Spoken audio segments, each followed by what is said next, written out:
Welcome back to the Village Bonfire for another episode of the Wild Sacred Journey podcast.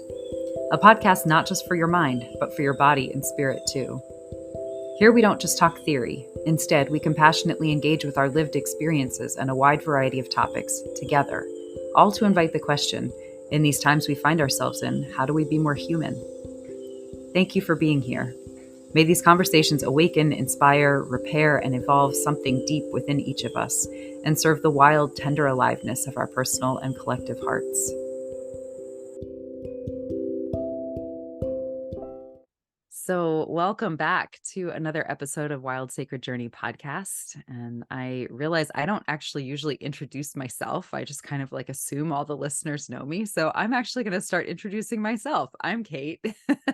I'm your host here around the fire, tender of the fire. Working as a ceremonialist, medicine woman, and then, fire keeper in this particular context. And so, I find that I love gathering people to sort of explore, in these sort of very dehumanizing times that we find ourselves in, how do we be more human? And so part of that for me is storytelling. And so I love getting to gather humans and hear their stories. So I'm thrilled that you are here. And so we'll go ahead and light our candle, our village fire. And as we do that, you just pause for a moment, taking a few deep breaths in and out, and letting ourselves just fully arrive around the fire. That's part of the magic, I feel like, of a fire. It's really hard to stand in front of a fire and be somewhere else. And so by lighting the fire, we invite all the pieces of ourselves, all the threads of our attention and awareness, we invite them back in.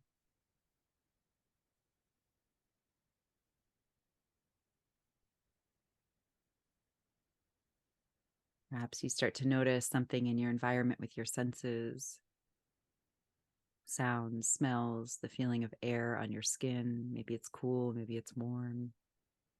Maybe parts of your body feel cool and parts feel warm.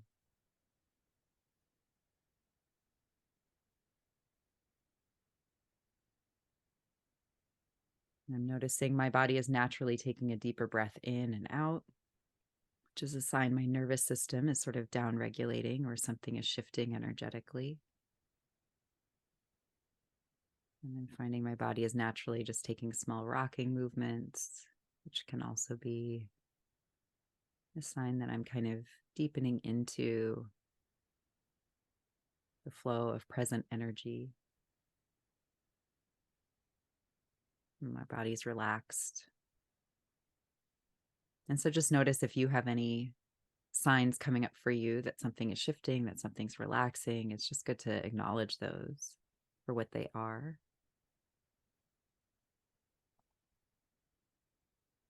Maybe thank our hearts, thank our intelligent, beautiful animal bodies.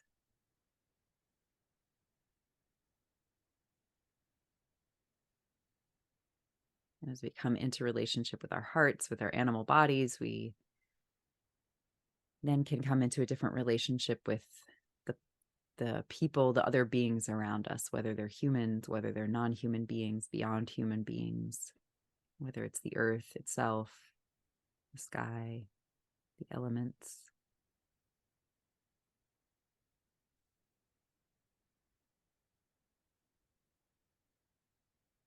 And I notice for me, when I drop some of that human supremacy, when I drop my self-centeredness in some way, my human-centeredness in some way, it's like, oh, there's another level of relaxation that comes into my body, into my nervous system.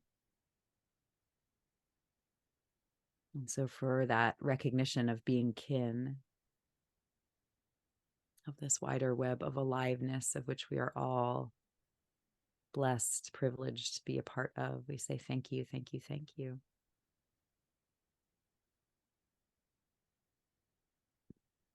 And so welcome into the space today. So I'm really thrilled. Today's guest is Erik. And so I had met Erik actually at a day-long retreat I was hosting back in early June of 2023. And then the mutual connection who had kind of brought us together in that instance also put us back in contact when I was sort of putting out to the universe, like, I think I'm ready for some help on the back end of the podcast. And yeah, and so this connection was like, oh, talk to Erik. And I was like, okay.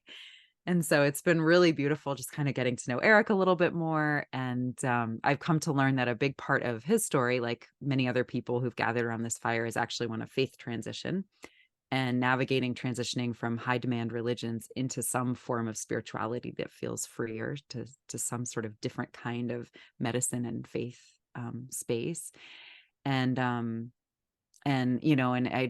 really like so aware in our world right now that power over dynamics and extractive and exploitative dynamics and abusive power dynamics are just so everywhere in our society, and we're so normalized to them. And so like our spirituality and our healing spaces aren't immune, and that then and we don't even always recognize that that's what's happening in these spaces, that many of these spaces perpetuate some of the same dynamics that we're actually trying to heal from.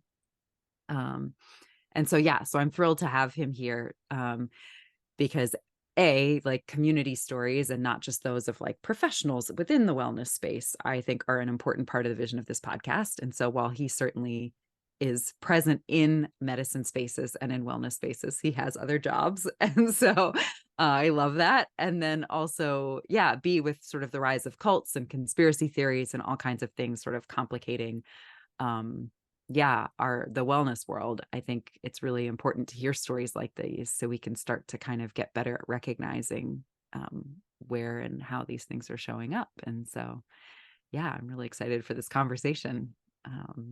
So welcome, Erik. Thank you. It's a pleasure to be here. Yeah, great. And just thank you too for all your help on the back end of the podcast. So I'm excited for people to get to know you more too, now that you're sort of part of the tending of this fire and this vision. So yeah. So Erik's bio, Erik professionally is a PR and communications specialist and photographer, and we're keeping it simple. Yeah. Definitely keeping it simple on this one. But yeah, PR, communications. I've worked in that space for about the past 5 years. And then photography is kind of my like just when the world gets to be too much, when I just need to get away. Just be out in nature, doing that type of thing. So yeah, that's me in a nutshell, at least professionally. Yeah, amazing. Thank you. Yeah. I know. And I love seeing all your pictures of like, yeah, going outside. Like whenever I see that, I'm like, yeah, I need to spend more time outside today too. It's a So good thanks for reminder. inspiring me. Yeah. Yeah, so I love to start, as you know, I love to start each episode with asking or inviting each guest here around the fire as well, like, beyond sort of what you do in the world, like what are some of the forces that shaped you, or what's kind of your place in the social fabric of things? How can people listening place you or sort of feel some sort of other connection with you? And maybe that's through ancestry and lineages or locations or identities or roles or whatever you want to feel called to share. Yeah. So I would say I think you know, when it comes to ancestry, lineages, all that kind of stuff, I think I'm kind of in the same spot a lot of people are in, where it's something I'm just trying to reconstruct, frankly. I feel like a lot of, kind of um enlightenment values and, a lot of the kind of Western contexts in which we have been swimming in really doesn't make space for that, to really connect on a deeper level to, uh, where you came from, that type of thing. And so yeah, it's a bit of a bit of an orphan, and I think a lot of people kind of that's usually where they start that spiritual Mhm. journey or whatnot, Mhm. or that attempt to reconnect is hey, I don't feel connected to my ancestors' traditions. They were kind of paved over by a lot of capitalist forces, kind of Christian forces, I guess we'll go with, or however we want to kind of frame that one as well. And then I grew up, in a kind of high demand religion, and that process kind of further strips you of those connections, those elements. So a lot of family stories have been scrubbed or have been Mm, sanitized to fit in within that religious context. mm, And while the specific religion I grew up in puts a big emphasis on ancestry and ancestor, genealogy, kind of mapping where you come from, it was very much in the service of that religion. And so again, I wasn't looking back to my ancestors for, wisdom, guidance, or just even a place of knowing of where I come from. I was looking back to further convert more people. So we mm, had something called like baptisms for the dead. And so mm. it was literally a almost like going back and erasing their history as well, because Wow. now they're part of my religion. And so the context in which they developed and lived and worshipped doesn't really matter, because now they're, Mm, you know, um, I'll just say it, now they're Mormon or LDS or mhm, whatnot. And so, yeah, I'm just kind of here on that journey with a lot of other people who've kind of started waking up to like, hey, I want something deeper. I want something that feels more grounded mhm. and in my being, and there's been many decades, if not a couple hundred years of erasure that's happened. And so yeah, that's kind of, I guess, my context or my Mm, lineage, which is to say, still figuring it out. yeah. Well, I love, yeah. I mean, thank you for saying all of that and like naming all of that. And yeah, like there's a couple like main threads that at least jump out to me. And you know, one of those I think is sort of that for me, it feels like, I noticed part of where I began a lot of my ancestral reconnection. And it's interesting because I remember like so many moments in when I was going through yoga teacher training and was kind of deepening into like a lot of that process and that particular moment in my healing journey, if we want to call it that.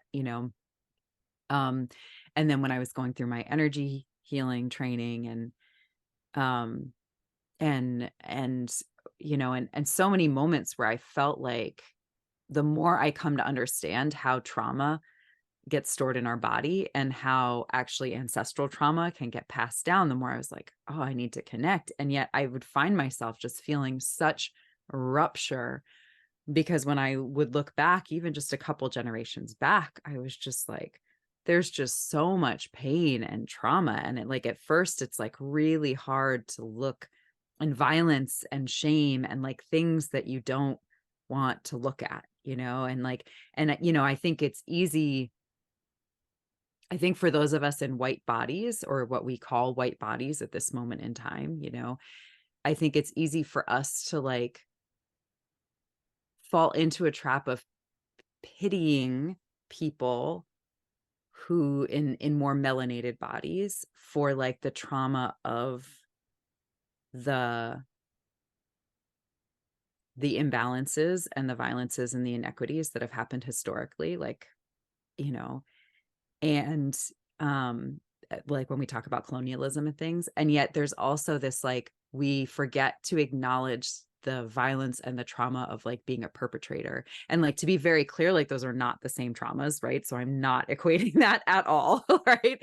But like but there is a violence and it and a harm, and it does live on in our bodies and it does get passed down. And then there's also the compound, and before we were perpetrators, some of our ancestors were victims in one way or another, right? And so there's this like tangled mess, and I noticed that for a long time like I didn't want to or like couldn't look at or like touch that mess. And I was just like kind of like wanting nothing to do with my own personal ancestry. And because of that, I started looking outward, looking like elsewhere. And that's how I ended up at yoga. And that's how I ended up at, in these sort of more energetic, or even we'll call them shamanic, modalities.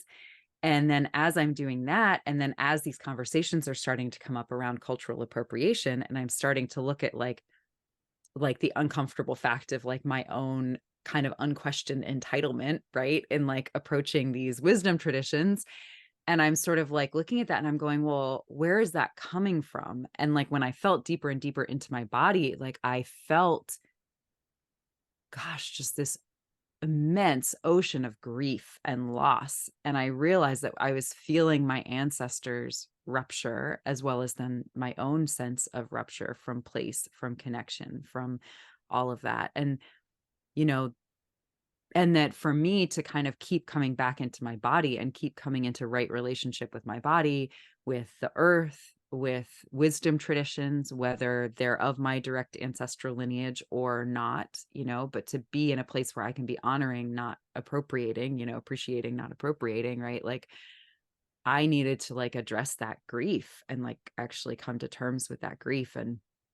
And I really have come, for me, it feels like these two things kind of go hand in hand, actually, is like the more disconnected we are from our lineages, from our own sense of indigenosity and indigeneity, from a connection with the land, from some more animistic sense of connection with like the web of life, right? Like the easier it is for other people to feed us something that feels like belonging. Um, and the easier we are to actually be preyed upon in many ways. And I don't love that expression in the sense that I feel like it creates this like victim mentality, and I don't mean it in that way, but at the same time, like there is some of that dynamic happening there. Whether it's in high demand religions, whether it's in spirituality spaces, whether it's in politics and other societal, you know, systems of power. I don't know. Does that take you anywhere? Yeah, no, absolutely. I love that you brought up again, just get it out. Let's get ahead of this. I'm white. Hi. Like, so Yeah. like it is a very difficult thing to talk about where it is that kind of perpetrator grief. There's and I very much resonate with like I didn't even want to touch it. It was just there was shame there, so much shame um, when you start really looking at how kind of the places we came from, or how colonialism really kind of chewed up and uh, just leaves this void in people. It's this stripping away, and to know that historically I, we've benefited from it, and at the same time, um, I feel like not being able to look at that and start trying to untangle that knot, like you were saying with the the complexity of it, it can lead itself to further appropriation, further stripping away, or almost taking other spiritual traditions that aren't ours. And so I've been really trying to sit with that as well, where it's like I want to learn as much as possible. I want to, but in a space of appreciation. But if I genuinely want to connect deeper to this type of work, I need to look in my own closet and start cleaning out some of that, you know, that violence, essentially cultural violence, a lot of times physical violence as well. And by looking at it and then trying to kind of go back and reconnect with some roots and update them, I think Hmm. that's another Hmm. important piece. Hmm. One of the things that I think my first like life raft out of fundamentalist religion, and maybe we can kind of go back and give like a play-by-play or but I think one of my first life rafts out of that was I got really into philosophy. You kind of lose your answer for what is true.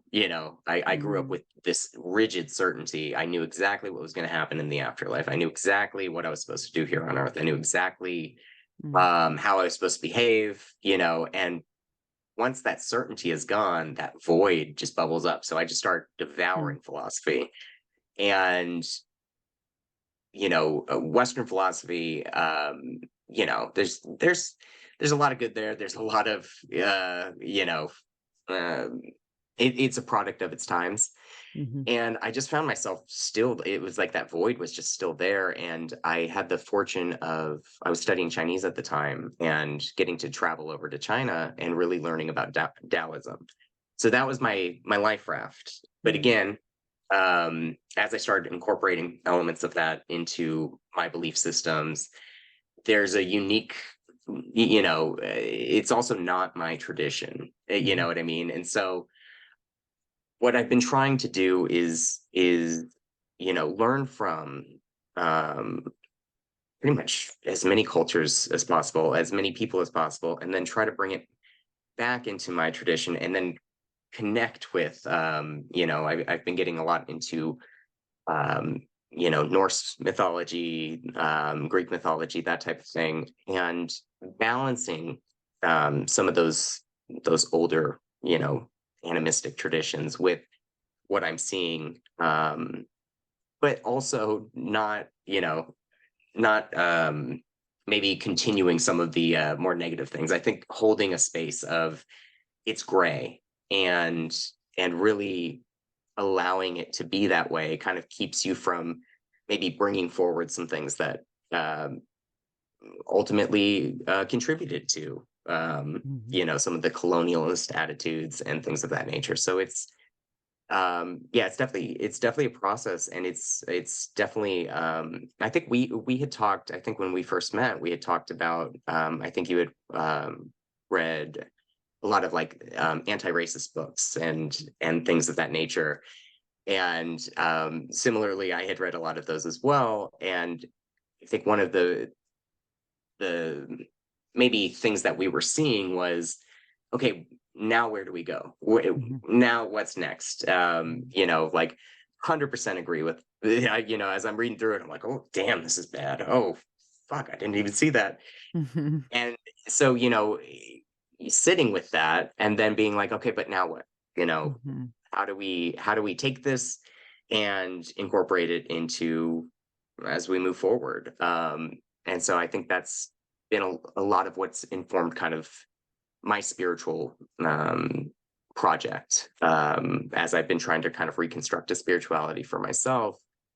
Um, and really trying to make sure, again, like fundamentalist religion, growing up, my entire purpose for the first 18 years of my life was to prepare to go on a mission to convert other people, and to change, get them to give up their way of being, give up the things that help them connect to their humanness, so that they could, Americanize, essentially. I saw a lot of that kind of conversion be more of a mm, vehicle for capitalism than, frankly, spirituality. And so mhm, trying to also learn that lesson of like, hey, I'm trying to construct a thing for me, but I'm not evangelizing. I'm trying to learn the lessons of where I came from, mhm, to help better navigate this space, which can be difficult to navigate. mhm. Yeah. Mm. I remember,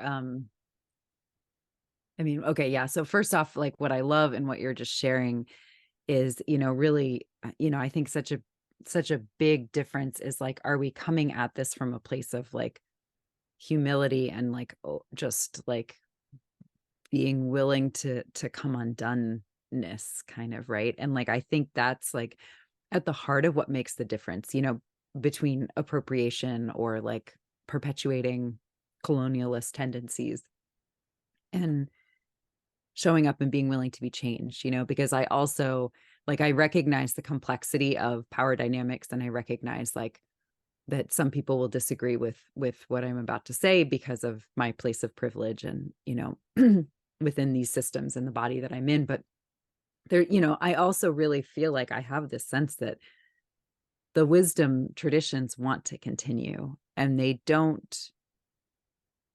We live in a globalized world now, and we're never going to go back to a world where we don't know things about each other on a sort of massive scale, you know? Um, and so there is sort of an element of where contexts that would have made traditions seem inaccessible to some people and not inaccessible, like, and very familiar to other people, right? Like there's an element of that I feel like is eroding. And I feel like we're in this place where like,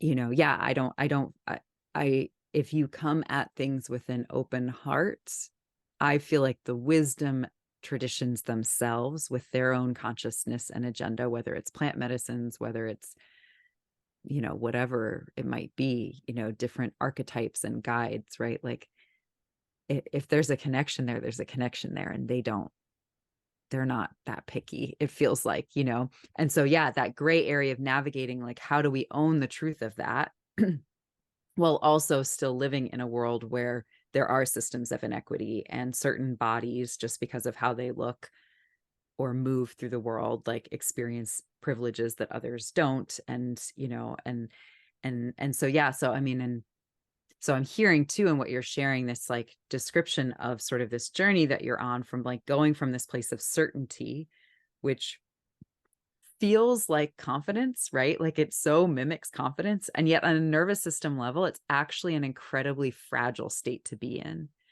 because so much of the world is gray and complicated and like not right. Like I talk a lot in spiritual, in like healing sessions with people, about finding the and space, right? Like, because we end up fragmenting ourselves in a million directions when we try to like hold polarity, hold certainty, and so when we're, for me, it's like rather than using the term healing, I talk about wholeness. So becoming whole is to actually like be in the and space of like, all of these seemingly opposing things can actually be true in varying degrees at the same time, and like, and the trueness of it is like actually an emergent process in and of itself. And like, and to be able to like be in that space where we can be in uncertainty and be in like the sifting, shifting sands of life, is takes a huge amount of nervous system capacity actually, and skill, which certainty doesn't teach us, so I'm hearing that, yeah, as you're getting rid of the certainty, there's this vacuum, and it's like, yeah, that's really destabilizing for the nervous system. And so we try to kind of grab on really tightly to like whatever life raft we sort of find floating in our area somehow, and then yeah, but then there's like further destabilization if you start to question. And I think that's part of the reason so many people have so much trouble with conversations around cultural appropriation, at least those of us in white bodies, right? Is it's like, but this was my life raft, and like, how dare you take that away from me, but like, I hear you describing this journey of like, yeah, just continually doing the work to like expand your capacity to be with more complexity and to be with more gray, as you were calling it, but like, and within that, finding the core of who you are, like, working to find that so that you're still centered in that space rather than like fragmented by that space. And yeah, and so I love that. I don't know if that's what it feels like for you, but Yeah, well, kind of picking up on a thread you were saying earlier, it's, you know, those traditions that were life rafts, and it's like, no, but this saved me. And it's like, yeah, but like, given the historical context that we're living in right now, you claiming it and then speaking for it Mm, is, can be problematic. And I feel like in the spiritual space, there's a lot of, it's almost like this, we want to kind of spiritual bypass our way to like post racialism or, that mhm, type of thing mhm, where it's mhm. like, oh no, like now we're all one. Mhm. Like I've experienced it. I did a ceremony, and no, we're all human. And it's like, yeah, we are all human, but there's a lot of work. There's still systemic issues. There's still, interpersonal, community issues. There's economic incentives to continue and perpetuate this violence. And so we're not going to spiritual bypass our way out of it. And by not being able to look at it, hold it, acknowledge it, um, I feel like it's a way of avoiding uncomfortability. And, Mhm. Mhm. you know, I think it takes a lot of kind of self-forgiveness, and or just a kind of a general attitude of charity, um, and cultivating that at least for yourself, Mhm. while also again holding space for that gray area of we're still in this. This is still happening. This is still an issue, and allowing that to still exist, um, so that it can get better. I think Mhm. that's one of the big issues with spiritual bypassing on Mhm. so many levels.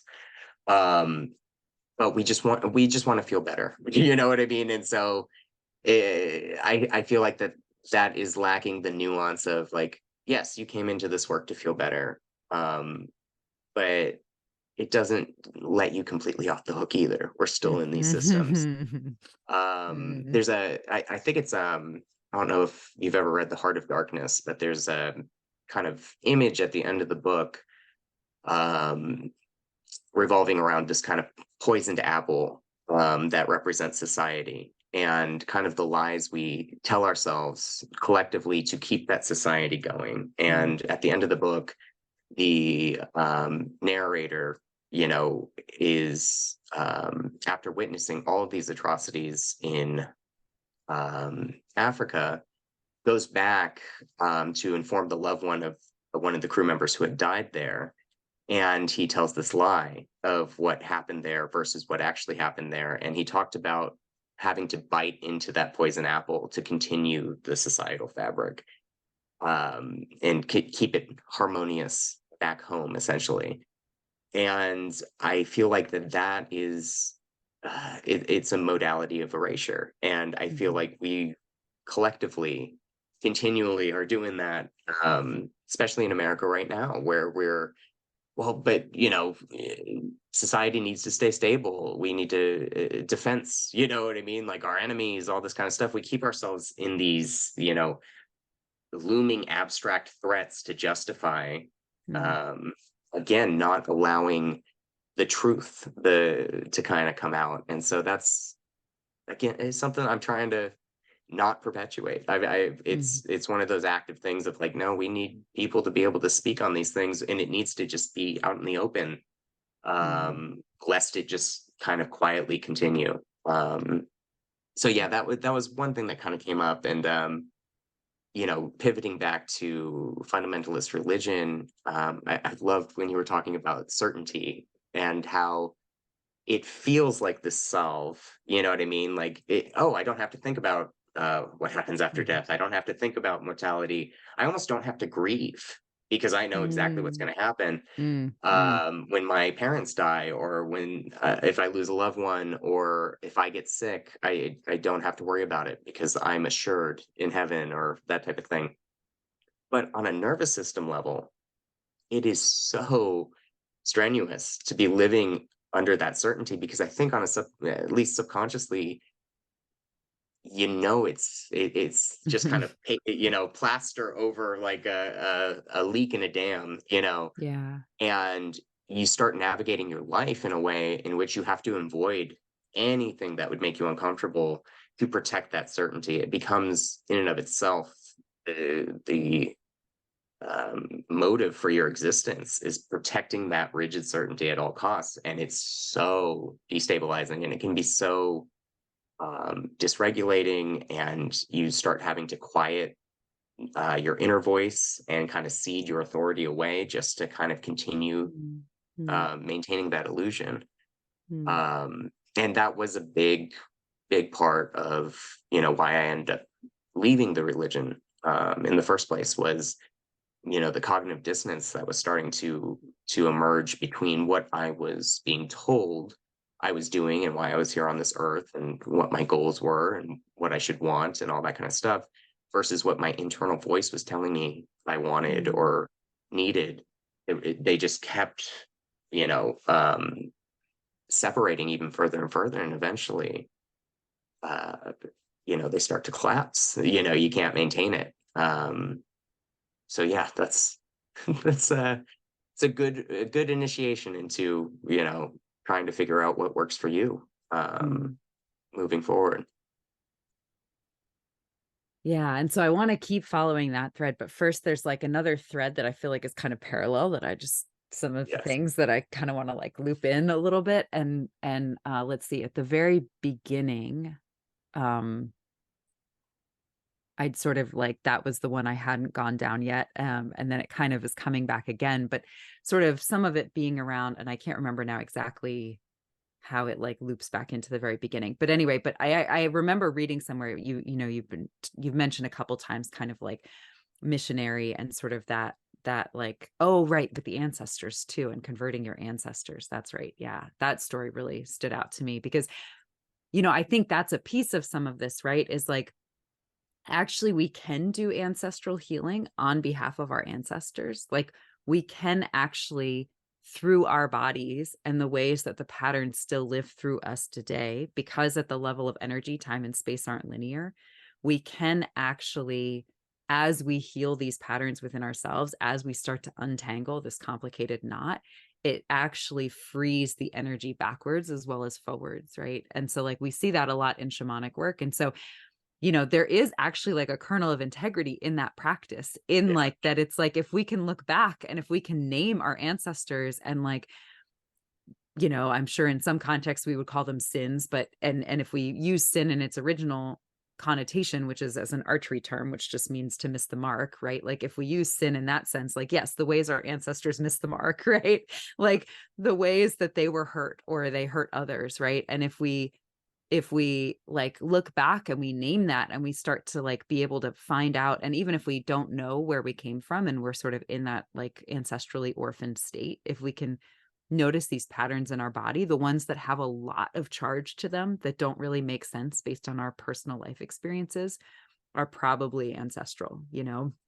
And so yeah, we can like kind of look back and offer love and compassion and forgiveness and healing. And that can heal it in our bodies and it can heal it backwards and forwards along the ancestral line. But yeah, but there's this, you know, and so this is where then the thread kind of also starts to loop into some of this missionary work. I remember reading somewhere that actually when churches send out missionaries, the intention is actually not to convert people. Like we see that in marketing all the time, right? Like cold calls rarely actually get anywhere. Mhm. And very rarely do people like going door to door actually convert the people in the house, right? But what it's the purpose it serves is either it works, in which case, great, more followers, more community members, if we want to call them that, right? And if it doesn't work, what it's done is it's solidified this sense of I'm only safe with the people who think like me, look like me, act like me, believe the same things I do, and that the world is like full of people who are different in like bad ways, right? And so it actually kind of sets people up to just reinforce this sense of like I need to like stay in the herd, the tribe, the Mhm. whatever we want to call it, right? And so I'm like, and I remember reading that being like, oh my God, of course. And like also that's like brilliant and terrifying because it either works or it works, right? And like there's a Yeah. no lose situation here, right? It either works in that it converts somebody or it works in that it just like reinforces the conversion of the person who's already been converted, right? And so I feel like sort of that. And so here we're seeing that in that ancestral practice that you're describing too, of like, yes, am I looking back to actually like offer healing, or am I looking back to like reinforce this certainty and like use that as this pattern to shore up this certainty, and And I think, yeah, that's why I think I called it fragile. And I love that you like expounded upon that more of like what it feels like in your body. And I think we all kind of know that when there's like some part of us that's like, yes, I am certain. And yet like some part of us is like, but are we? But are we really? And then it's like, yes, no, I am. And then like you're living your life from this space of like constantly having to prove I am, with like kind of this increasing desperation, especially if the world is kind of, or even your inner voice is kind of being like, but, but, and so yeah, like that cognitive dissonance that you're describing of um yeah, what it is to like want to feel so certain and so solid, and yet to like feel that fragility, and especially when the enemy, quote unquote, or like the loudest voice of dissonance is like actually coming from inside, right? And Mhm. like If the call's inside the house, that's yeah. And so yeah, so like yeah, what are you willing, if anything, to kind of share more about what that felt like for you, or what that process was like? Because I'm sure people can relate to that in any, whether it's high demand religion or in any like awakening moment where you're starting to question something that you thought of as true before, and now you've been open. And so really any initiation, you thought you knew life or yourself or your relationships, and then something happens and suddenly everything you thought you knew is like called into question, and yeah. yeah. Okay, yeah. So yeah, this is going to be in a, well, little interesting. So I personally, I think a lot of times in spiritual spaces we talk about the gift in the wound, Hmm. type of thing. And due to kind of my life circumstances and upbringing, I never really fit into the religion properly. I had suffered some sexual abuse when I was a kid. Mm. And so at such a young age, all of a sudden, all of these promises, all of the way things should be and whatnot, um, the religion couldn't really paper over what I was dealing with, on an internal level. Um, and there was so much shame and silence around it, that it's something that I just had to keep to myself. I couldn't come out and get the help I needed back then, because a lot of the purity culture messaging was so intense, especially, the LDS faith. They've gotten rid of some of these texts now, responding to some criticisms, but they had texts like, you know, um, sexual sins or sins, next to murder. So any kind of infidelity, any kind of whatever, is as close to being a murderer as you can be without fully being a murderer. And of course, they did not nuance that in any way, shape, or form. So being handed books like that and you're reading it, and you've got this dark secret that nobody knows about.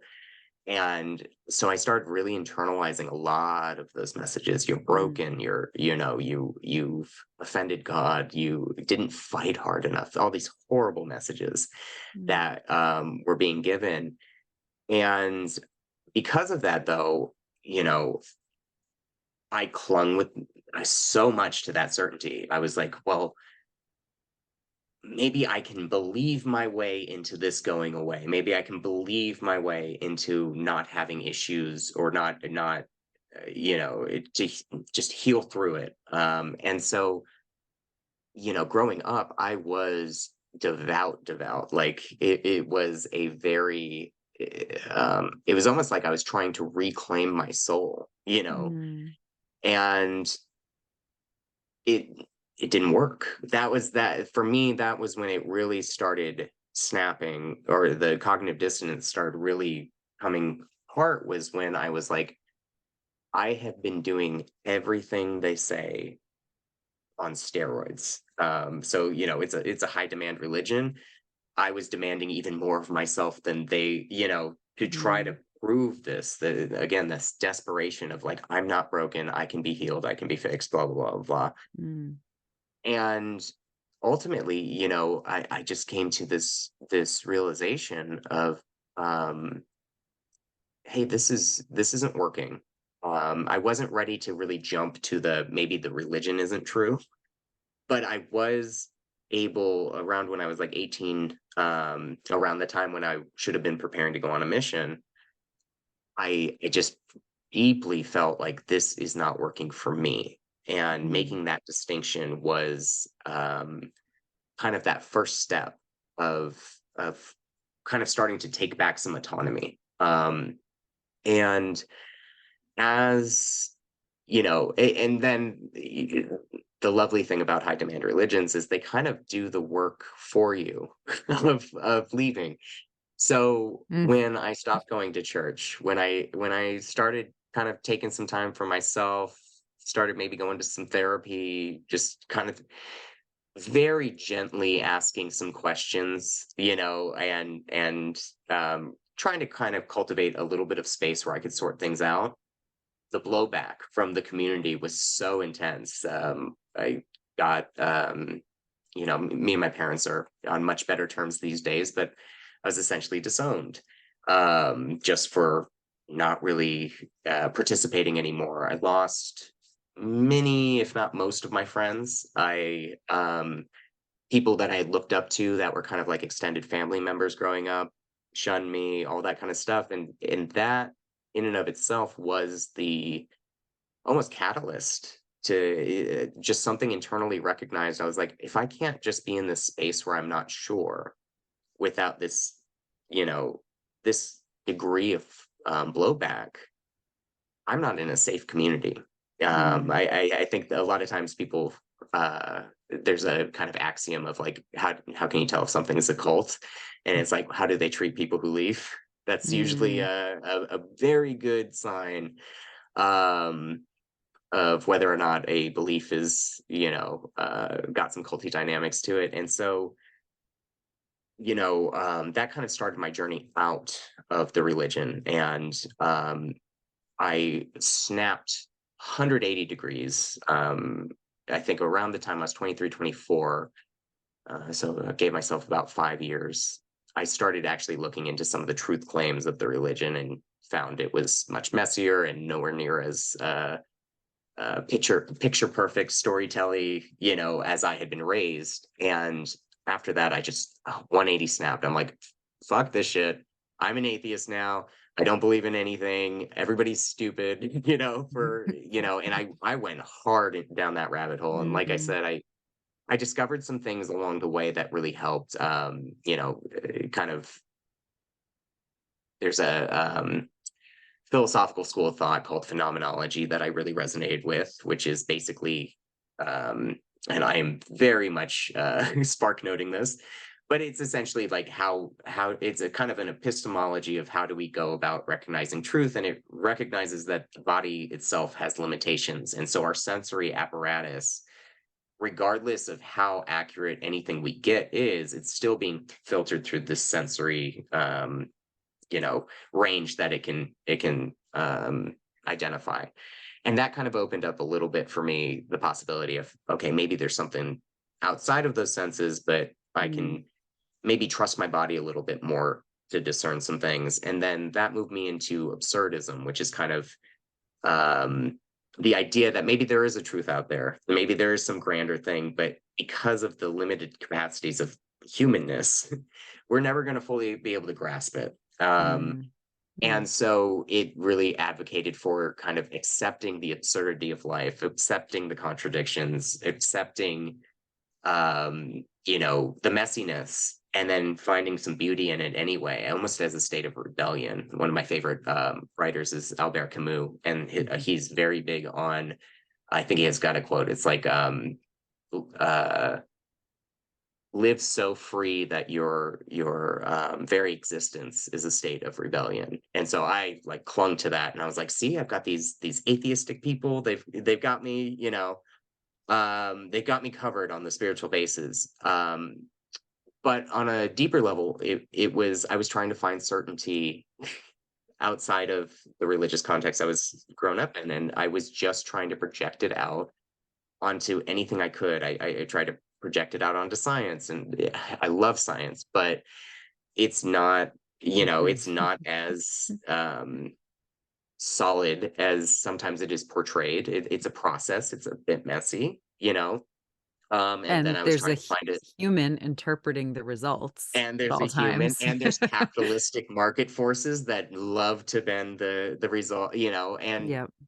so everywhere I was going for certainty, I just couldn't find it. And I started developing a pretty severe drinking problem, because it became that kind of, I could numb enough through um, that lack of like, I know. I felt I had needed it for so long. And, um, I kind of kept moving along in that space, trying to find a little bit more assuredness. Fortunately, that's when I kind of started transitioning into Eastern philosophy. I lived in China for a little while and got to really kind of immerse myself in Chinese spiritual practices. And again, I took them kind of with a atheistic, like, hey, maybe this is going to just help. I know Shintoism. I still love that to this day. It's in Japan, and there's the idea of the ritual itself being the thing that's the most important. And so there's a lot of Japanese people who are atheists, and they still pray to their local deities and do the rituals because they find it grounding. And so I was able to find a way kind of back into spiritual spaces um, without necessarily needing to believe a certain this or that. Mm. And as I was kind of in those spiritual spaces, I still felt like I had this dark secret, this pain, within me, as well as that insecurity born out of needing certainty, and I just could not shake it. And fortunately for me, through a couple of synchronistic events in my life, I ended up being able to sit with plant medicine for the first time, and that was 3 or 4 years ago, I would say. And it just opened enough of the door for me where, hey, there might be something else that's bigger than you. Um, there might be something you can connect with in your own way that doesn't demand dogmatic approaches to it, that doesn't demand that certainty. And uh, over the last couple of years, I've been kind of settling more and more into that. And it really has, for me, been just like this amazing process of just immersing myself almost more in the humanness of things than in the rigid certainty and the knowing that had consumed my youth. And as I kind of started to look back, I got myself in therapy. Highly recommend therapy, everybody. Just throwing that out there. But I got myself into therapy. I found a really good ex-Mormon kind of life coach guy who kind of helped me along my journey with a lot of the processing. And I started looking back at my life and being able to just, again, untangle some of those knots. And as I was untangling those trauma knots, my drinking got better. All of a sudden, it wasn't as much of an issue. And I was able to start engaging in my life again and starting to feel like I am present, and my priorities started really shifting. I went from needing to be right and needing to know what was true to, how am I showing up in my family relationships? How am I showing up in my personal relationships? How am I showing up for myself? It just really shifted the metrics by which I was judging my successes. Mm. And you know, it's not been a perfect process by any means. There's been ups and downs, constantly learning new things all the time, learning new things about myself all the time. Um, and then, eventually, alcohol and I had to part ways. I think last October, that's when I finally like really looked at it and was just like, this is not helping me in any way, shape, or form. Um, so yeah, again, just being open to something without needing to define it, without needing to dogmatize it, without needing to proselytize it. really just helped me do some of that internal healing work. Um, and again, cultivate this kind of peace and just ontological stability almost that I couldn't do within a fundamentalist religion. And pretty happy now. Mm-hmm. Hmm.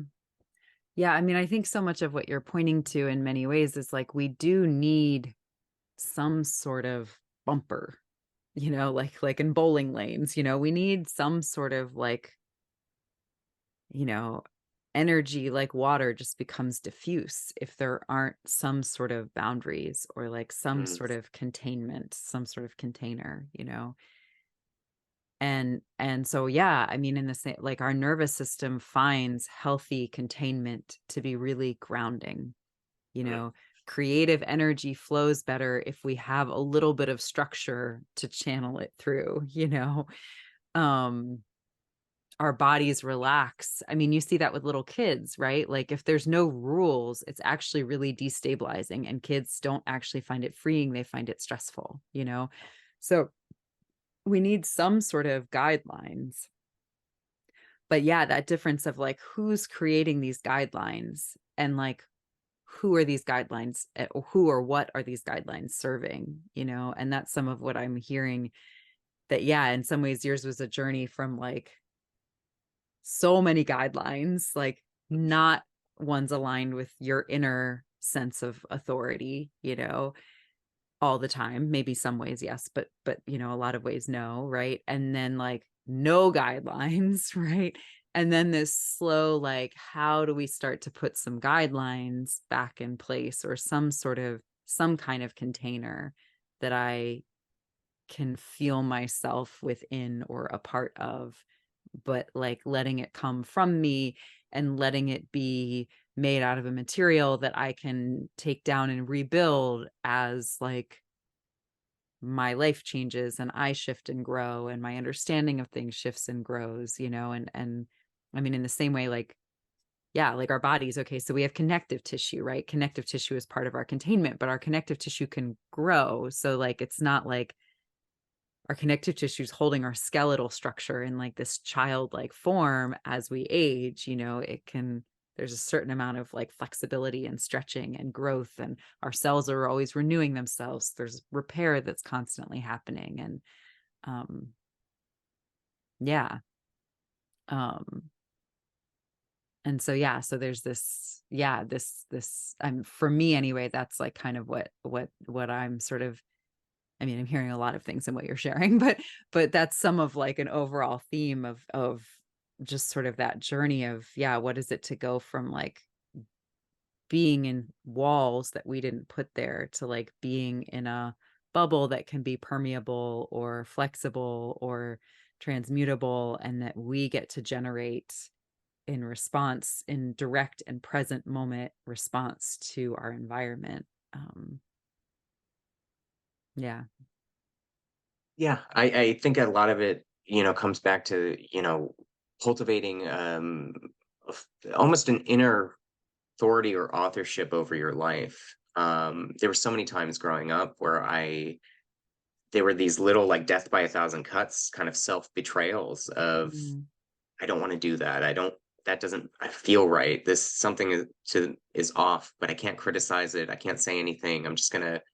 But this is what I'm supposed to do. So I'm just going to kind of blindly move forward. And a lot of the last couple of years of my life has been really trying to cultivate that space of like, I get to decide for myself. I get to decide what is healthy for me, what is, enriching, how I want to connect to people, how I want to be, just how I want to show up in the world. And, I again, and kind of dovetailing back to, I think before we started recording, just kind of talking about noticing kind of culty dynamics popping up uh, Yeah, in that's spiritual spaces. I was Yeah, hoping to ask you that. Yeah. So for you yeah. now, like, how do you, what yeah, what is that recognition process like? Or yeah, what does it feel like in your body for anybody listening who's resonating with this and wants to kind of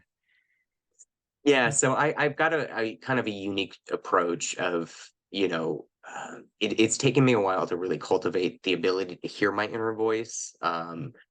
It was something that I just shut down to for such a long time, decades of my life. And so, I would have people ask me like, "Oh, what do you want to eat for dinner?" And I'm like, I don't know what do I like? I don't, like it just. I know that sounds absurd, but yeah, it happens. You get so yeah. used to not being able to listen and recognize to what your body's telling you. And so I'm very much when I go into spaces, I kind of look out for, is there an authority structure here? Not a structure for the sake of the container. I understand a little bit of structure, especially in ceremonial settings, but is there like a kind of an unquestionable, um, leader or charismatic person?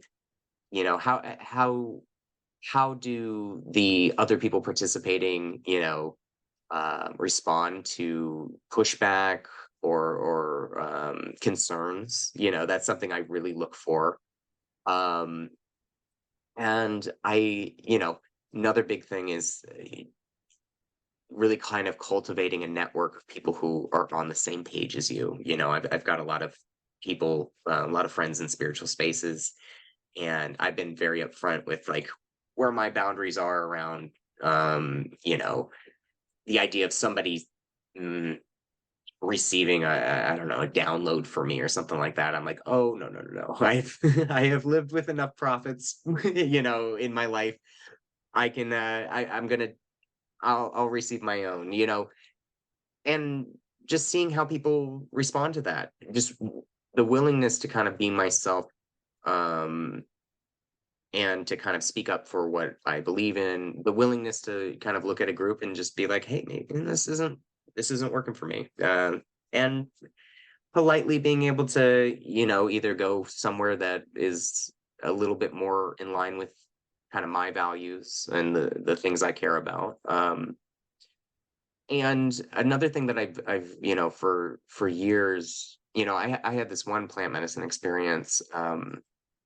It was in Mexico, and the container was very messy the first night, and it really triggered a lot of my cult survivor kind of PTSD, and it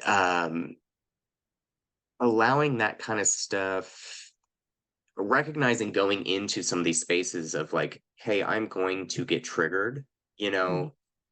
know, especially around cult recovery type things and or recovering from a high demand religion, really cultivating a group of people that you can trust, kind of creating a buddy system. If you're not sure about a space, have somebody come with you and just be like, hey, can you give me a bit of a reality check on this? Um, or having groups of friends who can kind of vet processes for you and things of that nature is very helpful. Because that's kind of the dance that we do in medicine work is there's a vulnerability there, especially if you're going to do some of this deeper work with a trusted facilitator. You know, there's going to be they're going to know all of your triggers, and if they're not in alignment or if they're in a self-serving space, they're going to be able to use those triggers against you. And so And even if they're really, not consciously, you even know, if it's not conscious, they're and humans. so and we're all yeah, we're all We're all humans. And humans. so one of the things that I've also being able to doubt things is actually, I Mm, think, extremely healthy. Being able mhm. to, come back from a experience, and just being able to be like, okay, how did that sit with me?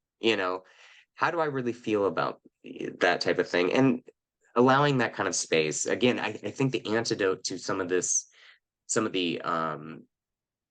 the more dogmatic or kind of cult of personality, spiritual folks is kind of within yourself of just not needing to be certain. That's typically what's being exploited is that desperate need for certainty. And if you can cultivate a space within yourself that is okay with things not being certain, it goes a long way to really identifying people who are going to either consciously or unconsciously kind of utilize that um, mm,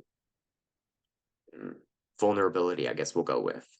Mhm. Um, and another thing I look out for too is like spiritual teachers who are like, go out and study from anybody you can. I'm not the only person here. I'm not, I want you to learn what you can from as many people as possible. People who have that kind of container as well, this idea of like, no, I can only study from this person, or I just that stuff doesn't work for me. And it's a way of, again, kind of staying grounded, staying um present with myself in some of these situations. I've got a lot of experience now because I've sat with a lot of different types of circles. I've experienced different ways of people holding containers. I've kind of done the legwork, and so it's a lot easier to discern when I walk into new spaces of like, oh, yeah, this is not for me. You can kind of you start realizing how to pick up on that vibe pretty quickly. Um, so yeah, it's a bit of an experience thing. It's a bit of Mhm. a, recognizing where you might be vulnerable, especially if you come from a high demand religion. Those vulnerabilities are there. And if you can have awareness around them as you're navigating the spaces, and then also using some discernment. Yeah, I love reading things that contradict, some of my previously held assumptions. It's just that's if I am a religious person, that's the closest thing it is just being able to look at all sides of a thing. And, one of the books I was recently reading is called Conspirituality, and it talks about the rise of conspiracy theories and conspiritual, this kind of weird soup that's been happening with the social media algorithms kind of feeding or cross-pollinating kind of conspiritual thinking or conspiracy thinking into spiritual spaces. And there was parts of the book that were a little uncomfortable, like going through the history of the revival of yoga. I think in the late 1800s, in India, and realizing that some of the kind of eugenic Prussian uh, thought was kind of smuggled into the practice at those in those early days, and being able to sit there and be like, "Ooh, did not recognize that, or didn't realize that." Still love doing yoga. I'm going to go do it anyway. But I'm aware of some of the thought processes that could potentially be exploited. And so then when I see people in some of these practices, and let's say they're moving in a political direction that's feeling a little fascist or whatever, you can kind of see like, oh, the roots of when this got reconstructed and the context within when it got reconstructed had problematic elements kind of smuggled into it. And so, by learning kind of where our ideas came from, where our traditions came from, how they were shaped, the forces around when they were shaped, it just helps build more awareness. And so then when you're going into yoga places, if you see some of this kind of stuff, it's not shocking where you're like, oh, this is they're kind of advocating for like almost a light body uh fascism of perfect body, perfect, all this kind of stuff. Mhm. And Mhm. the strive for purity as well is an Mhm. uncomfortable thing within the Christian growing up Mhm. with purity culture, and then being like Mhm. in the yoga world and it's like on purifying stuff. You know Mhm. that makes me uncomfortable a little bit because I don't inherently maybe subscribe to the idea of a perfectly pure thing, or Mhm. I Mhm. think that's kind of a fiction. Mhm. And so, yeah, it helps you kind of anchor yourself while navigating these practices, when you can kind of learn, what are some things that can pop up? What are some of my triggers that are vulnerable still, that I'm still working around? Um, and it kind of gives you the confidence to kind of swim in some of these waters while not getting kind of sucked into some of the more problematic elements. And again, being able to call that stuff out, it's a real good sign. If you're in a good group, they are going to listen. They're going to take the feedback. They're going to adjust. They're going to, all these types of things. If you're in a place where you can't question, that's, we don't want to be there. So, Hmm. Yeah. Thank you for all of that. Yeah, so many good pieces in that. Um, it's funny. I think that's part of why I've moved away from, to the best of my ability at this moment in time anyway, moved away from talking about my work as healing work, and even from using the word healing, because even that, like, I believe repair is possible. I believe miraculous levels of repair are possible, right? And like, what does healing even mean? Like, I feel like that gets so entangled with purity stuff, like so quickly. And sort of this idea that there's some, and like ableism and like all kinds of other things, that there's some perfect form out there, right? Like some Plato, like, Yeah. like perfect form that we're striving for. And if you're chronically ill or disabled or somehow don't fit into purity, right? And like that was such a big thing in the 50s, like even marketing, it was talking, and like, so even how race, like the construct of race starts to play in. Pure is always light and white, and so what does that make the opposite, right? And so here, like it just like the amount of baggage and weight and things that we have kind of sneakily coupled on to like a word like that, right? And it's like, Mhm. and for me, it makes it harder to discern, right? Because if I'm healing, then that implies there's something wrong with me right now, which always then means I'm constantly looking for what's next. I'm constantly looking for something that's better, which then means like there was a period in time where for me, I always notice the places in my life where I'm still feeling insecure and still feeling fragmented and fragile and still looking to give my power away, because I will fall prey to the marketing of like, I have the solution for you. Right. Mhm. And I ended up in like a PR class one time. And, um, because I really wanted that to be the one answer. And I really wanted that to be the one thing I hadn't tried yet that was going to like make everything else start to work. Right. And I got into this class, and, the woman hosting it, she knows her stuff, lovely human being. She's also the kind of teacher who can teach how she's done things, not help you find how you need to do things, which Mhm. I do not learn well in those spaces. And I really, because, I'm coming to realize that I'm probably somewhere on a neurodivergency spectrum. And so when I'm in those types of learning spaces, I get very like, yeah, but like, but like, I don't understand, And so I'm like Mhm. asking lots of questions because I'm trying to like put myself in her shoes and understand why she's doing things the way she's doing things and how she's doing things, because it's like so foreign to like how I would do things.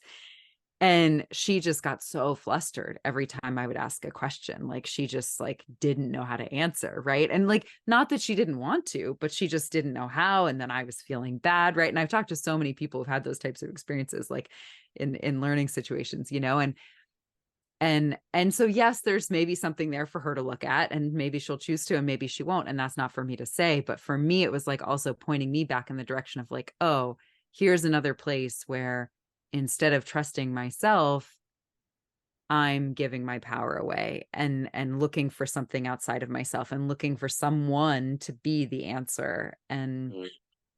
and so for me, yeah, I mean, I love that so much of what you're pointing to in this, and or at least one of the ways in which I'm hearing it is sort of, yeah, reminding me that like for me it's about wholeness. And when I enter into a space, is the teacher there guiding me towards more wholeness within myself, or am I leaving it feeling more fragmented, more disconnected, harder to trust my own inner voice, harder to hear or know what that is, and and I love that you were also kind of drawing the distinction in some of the story that you were sharing there between like that, finding the people who are not going to take us away from our inner voice, but can still mirror back to us in a way that helps us reality check. right? And like how important that is, because I think too sometimes we get into this, this is like another aspect of like spiritual and wellness spaces that I think is coming up a lot, of like my truth, right? Well, Mhm. this is what I know to be true, and this is my truth. And like, and there's that certainty again, or that desire for certainty, but also kind of in this like, no, there's no one truth, right? So there's like no larger container, and then we end up as a society really fragmented, and we end up then also like we may feel whole within ourselves, but we're not whole in the sense of like we're social creatures and we're meant to belong to each other, whether we agree fully or not, whether we, whatever, see the world the same way or not, right? We still need to and long to belong to each other. And so we still, and that's part of the beauty of relationships, is reality checking and is mirroring and is like the messiness of that process. So I love that you were like naming that too, that yeah, that sort of that distinction between like, yeah, I'm not looking for people to tell me who I am or what I'm about, but I am like looking for people who I can be like, ooh, I'm experiencing it this way, how are you experiencing it? And like does my experience, like, does that strike you as valid based on my personal story and context, or like am I like way off base here? Am I like filtering all of this through what's happened to me, and there's like a whole other possibility here that I like am not seeing yet because that's not been my experience? And like how cool when we can be in those spaces. And so for me, like that re- feels like a repair, like a reparative or like more whole making interaction, instead of something that's sort of like, even if it promises healing, is still sort of like taking us further away from our bodies, from our instinct, from our intuition, from our souls, from our hearts, or somehow like, yeah, positing a central leader.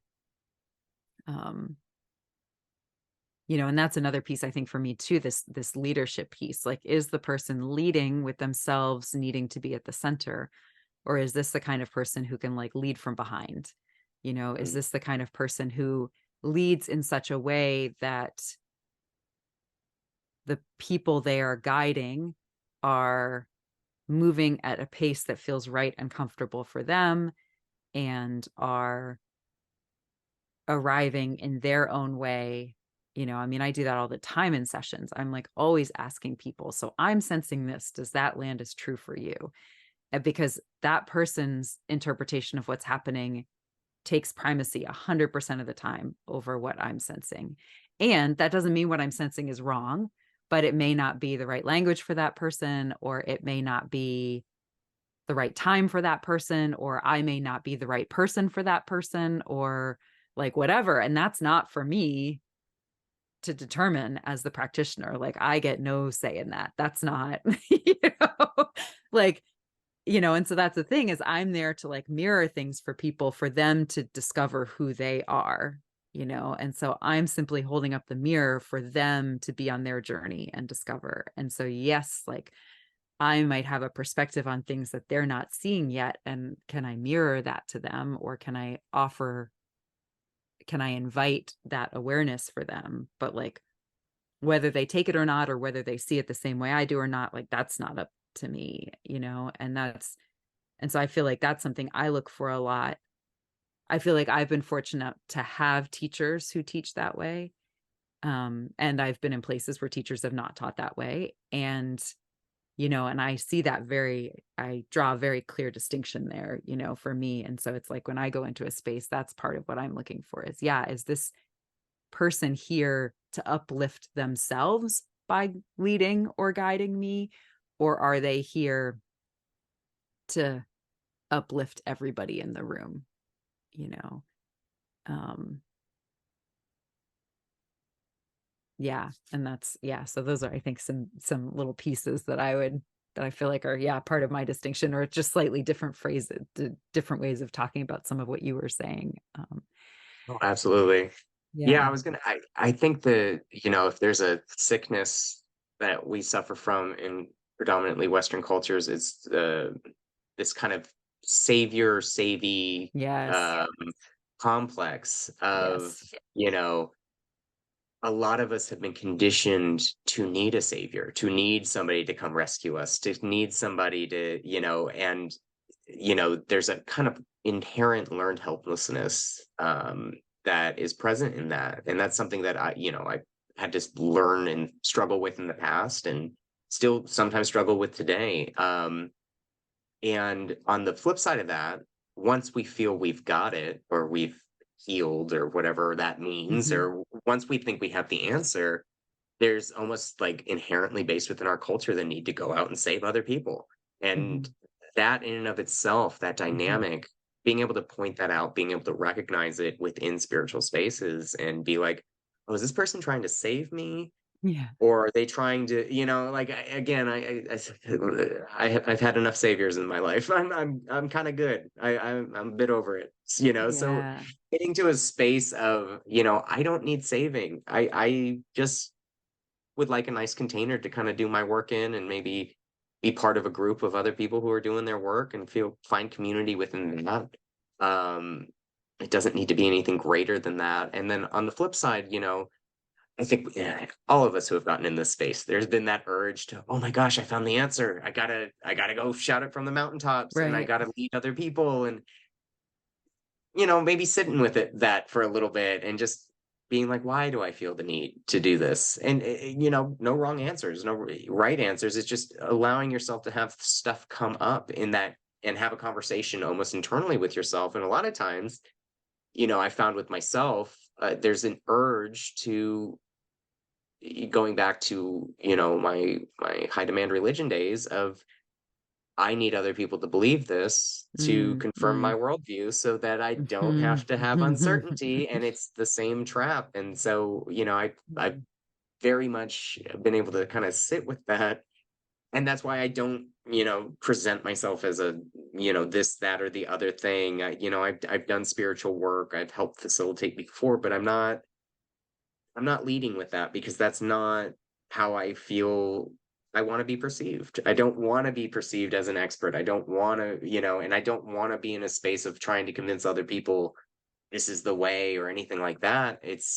I want to be able to just show up, be honest about my experience, let people take it as anecdotal experiences as well, and, in some cases, like, right now with the kind of emphasis and a lot of the scientific research going into plant medicines in general, allowing my anecdote to be part of the greater whole, the collection of the kind of data that they're using to hopefully establish some of these things as beneficial treatments.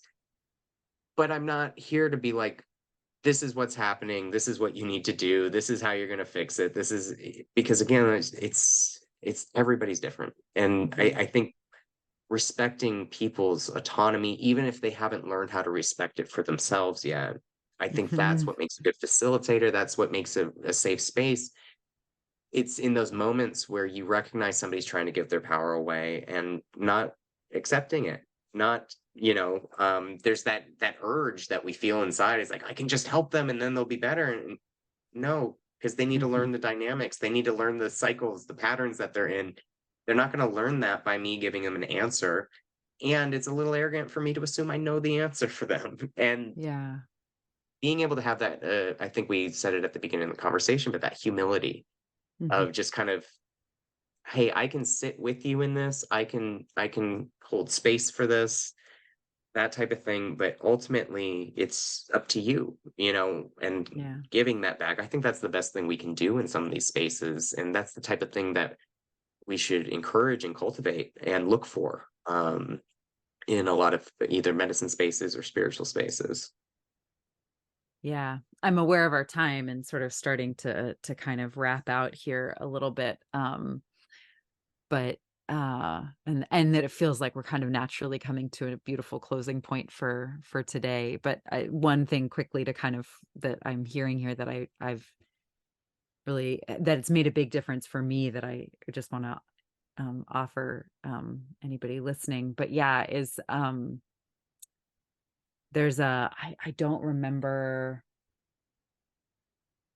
her name, but Instagram handle is inquisitive human. Um, and anyway, they talk about benevolent contempt, and they may not be the only person talking about that, but that was where that phrase really jumped out at me one day, and I was like, oh, and I was realizing how many dynamics in my life, how many relationships that I was working on kind of extracting myself from a little bit were actually rooted in what I was coming to realize felt like benevolent contempt. And then part of that process then for me was looking at, okay, well, there clearly must be enough of that pattern in me that I don't recognize that for what it is, like, or I haven't until now. And so also starting to look at, like, where has that been showing up in my life, and where did I learn that from, and how am I, like, yeah, perpetuating that. But I love that phrase because, yeah, I mean, I think that idea that we want to help people so often is rooted in contempt, actually. And it may be a benevolent form of contempt, but it is still contempt. And, you know, yeah, and I think, starting to recognize, like, where am I also letting people engage with me in that way? Where am I allowing that to happen? Or even seeking out relationships where, there's kind of this, like, I love you, pat, pat, pat on the head, kind of like where that's like the undertone, and it's like, oh shit, and that, I mean, in and of itself, it's not as obvious perhaps as something that's really high demand and really, you're in or you're out, kind of thing. But it still doesn't allow us to be free, and it doesn't always allow us to be messy, and it doesn't always allow us um to be on our journey in our time and in our way, and to, like, know what's best for ourselves. It doesn't always trust that we know what's best for ourselves. And so anyway, yeah. So yeah, benevolent contempt. Been paying a lot of Yeah. attention to that recently. I absolutely love that, because that's, again, at the root of it, and I think just the ability to look at that and be like, "Oh, am I engaging in this?" Without it being a value judgment on you as a person, or you know what I mean? That when we can get to that space, because that was the motivator behind a lot of my, religious days, right? And it was something I had to sit with, is like, oh, I don't really love these people. I'm kind of erasing them and Mm, I think, again, I had learned that was what I was taught I was supposed to be, or how I was supposed to engage in the world. And so being able to just sit and be like, ooh, I don't want to continue that pattern, or I'm going to try to make a conscious effort of really noticing within myself when it feels like I'm engaging in that dynamic. mhm, And I think that gives you the breath to make another choice and to kind of course correct, without getting locked down into the shame of like, oh, I'm a horrible person. And it's just like, no, you're not. You're just a person. We're all doing our best. We all, picked up these dynamics, these patterns. They've either been fed to us by our culture, we were raised in them, we were, ultimately, we're all just looking for community. We want to feel like we belong. And so and we're when you're all able to, afraid we don't. And yes, so and we we're all afraid all we put don't. a lot of really weird adaptive patterns in place to cover up the Yeah, fear that, as much as we yearn for community and belonging, that somehow we don't, you know? right. Yeah. And that's I mean, that's a great place to have people in if you want to market to them endlessly and have them buy things. I mean, and so just recognizing that as well. And Yep. again, we're all just human. We're all kind of along for the ride. Every day when we wake up, well, we're the ones who are here, and like, let's just do our best. But yeah, noticing the adapt or the kind of maladaptive patterns and just being able to sit with them and allowing it to just come up. That's such a powerful medicine, because it's something that, culturally, we've had conditioned out of us. Don't show weakness, don't show vulnerability, don't admit when you're wrong, don't. And again, I would love for us to be able to collectively address some of this stuff, and there's efforts to do so in varying degrees of success, but there's also an internal state of cultivating it and Hmm. helping other people be free to cultivate it as well. Um, and then maybe we can get some collective stuff, Hmm. moving. But Hmm. I do think that's a Well, big part I, of it. I think that too is a both and, right? I think they have to Yeah, happen definitely. simultaneously. So, yeah, the Yes, yes, collective and yes. the individual. Yeah. So beautiful. Well, is there any last, I don't know if you want to share if there's a way for people to connect with you, if they have questions or want to connect with you, or if they, I don't know, are interested in PR communications work. I don't know if your photography work. I don't know if you're interested in shouting out any of that work. And then, yeah, if there's any last thought you kind of want to close on for this conversation for Yeah. today. Um, so I guess my Instagram is probably the best. That's pretty much the only social media platform at this point that I spend any time on. I think we'll have it in the show notes. Yep. But yeah, if you want to see my photography or some of my writing, I've kind of got it up there. And yeah, just DM me. That's kind of the if you're looking for somebody to do a photo shoot or looking for services, go for it. But yeah, ultimately it's a bunch of nature and animal videos and a little bit of poetry. So that's kind of my how to get in contact with me. So yeah, any last thoughts then that you want to close us out with today, or does it feel complete for now? It's feeling pretty complete. I think again, just really being able to engage with the humanness of life. That's Mm, I think a big part of I guess yeah, this will be the closing thought is, anytime we're trying to achieve a utopia or a grand vision for things, so much of our humanness gets lost along the way. And I just hope as we navigate some of these spaces, we can kind of bring it back to, hey, I am maybe the universe experiencing, what it's like or experiencing itself through this human body and this moment, and really just allow that to be and allow it to be messy, allow it to be contradictory and gray and nuanced. And, I've been really trying to, especially in the last couple months, just almost fall in love with my life and fall mm, in love with this experience of being a person on this planet at one of the most absurd and magical and weird and terrifying times that have, ever existed, and just the entirety of it. Allow all of that to kind of wash over this experience and just kind of have that kind of gratitude of like, this is a fucking crazy ride we're on, but I'm glad that we're on it and I'm glad there are other people on it with me. And I think that's a really good space to exist in. And I'm grateful to be in it. So mm. yeah, that's kind of my closing thoughts. Yeah, thank you. Yeah, well, thank you for sharing your story and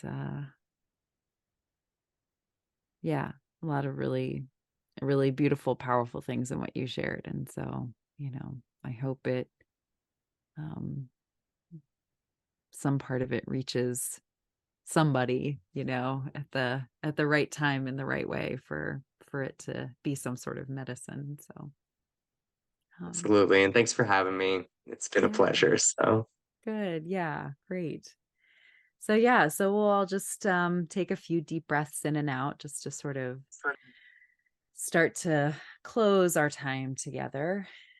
Um, and that's part of, we arrive into presence and then we have to also transition out again with presence. And so,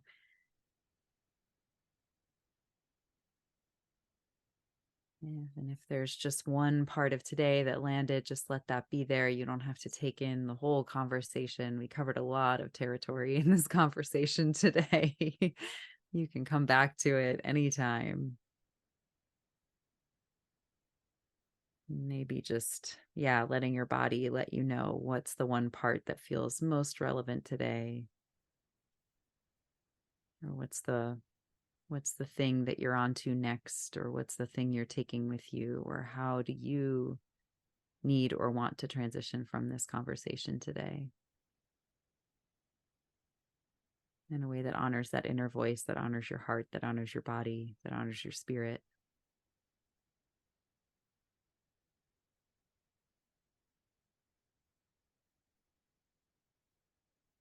And so, with deep gratitude, we, close out this fire and know that we will meet again.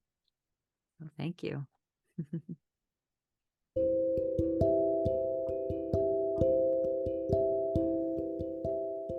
Hi, Kate here again. Thank you for gathering with us.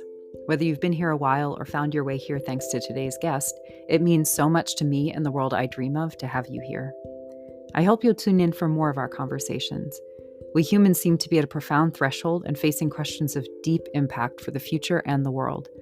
We need our full hearts and humanity as we sow seeds of change in these times of joy and heartbreak.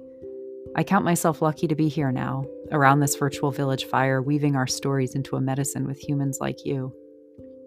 As a community medicine space, this podcast is relational. It weaves webs of connection and mutual respect and care across time and space. If you appreciate and support the future we're seeding here, you can support the weaving of this web in a few ways.